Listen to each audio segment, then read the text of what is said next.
This week, without breaching any conditions of lockdown, I have come to the beach.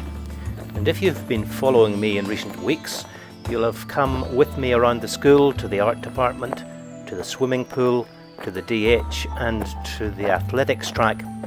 All facilities that are, to various standards, part of many schools. But how many can go to the boundary of their school site and be along the shore?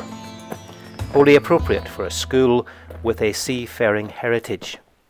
And so, with the poet John Masefield, I must go down to the seas again, to the lonely sea and the sky.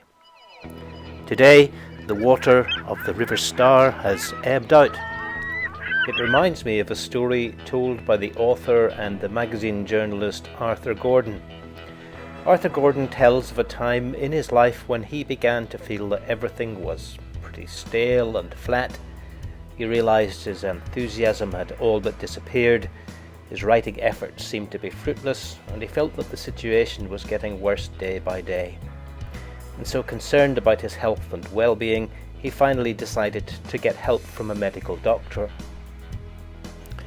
The doctor, observing nothing physically wrong, realising that he needed neither jag nor pill, asked him would he be able to follow his instructions for just one day.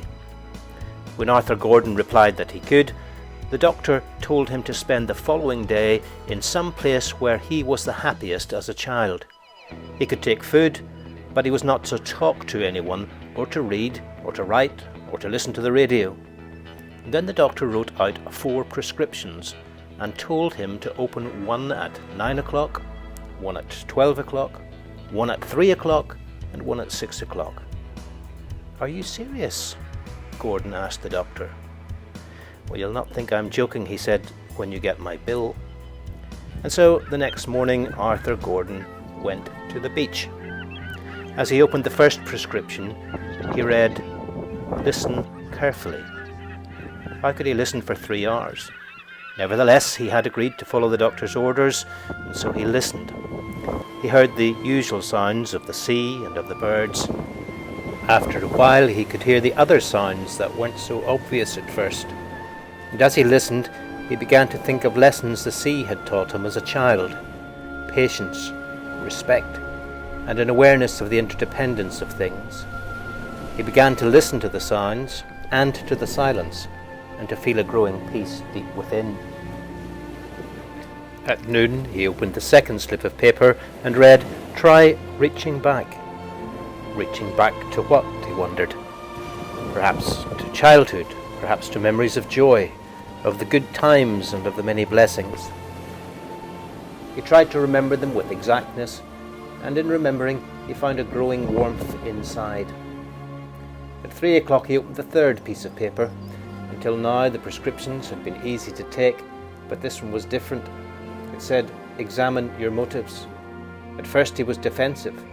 He thought about what he wanted: success, security, recognition, and he could justify them all.